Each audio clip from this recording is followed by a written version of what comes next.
It's the best from the north, south, east, and west. Next in sports, Brian has all the highlights in sports. Brian joins us now. We're talking about something a little different about martial arts tonight. It is a little different. I don't know if I could do this stuff. It takes a lot of discipline. It's tough. Oh, there's so many elements that make it effective, and one of them is something that maybe doesn't come to mind, and I'm talking about finesse, because when you think of finesse, the idea of a man breaking 6 pieces of wood with his bare foot may not come to mind. Okay.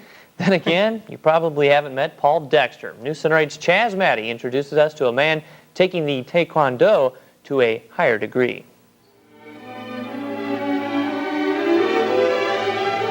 The movement is graceful, eloquent, and precise. It flows from an inner sense of peace, balance, and discipline, but it can reach a crescendo of power.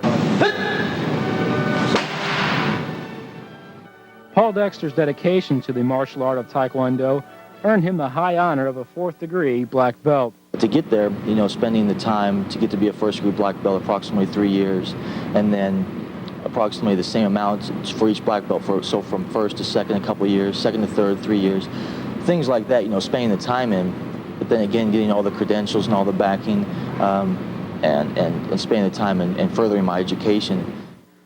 The new black belt is just one of many honors Dexter earned through the art, like gold medals in the World Championships in 1990 and 94.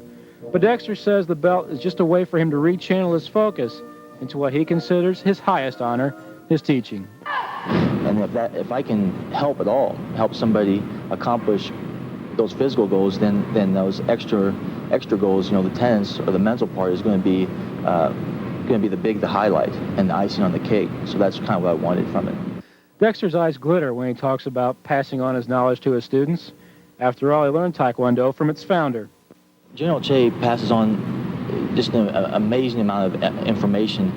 He goes over the physical part, but then it's the philosophy, it's the idea behind everything that he teaches, that he wants the students to know, because it has to be a self-betterment within yourself. The mental aspect of the art is ever present, as before the grace, eloquence, and power of a move can be achieved, there must be mental balance. If you're going to compete, if you're going to test, like when I tested, with just 2 or 3 days notice, when you're having to do that, you have to concentrate. You have to be able to mentally stay sharp and prepared, for anything that they call for, and to be able to show the moves that you're supposed to be able to show, on demand. And it does take a lot of mental discipline to be able to do that. Otherwise, it wouldn't work. When Dexter talks about passing on his knowledge, he says he wants to complete the circle. How fitting. A circle is an object of balance, of equilibrium, that works to continue endlessly, just like Paul Dexter. Chaz Maddie, News Center 8 Sports, Columbia.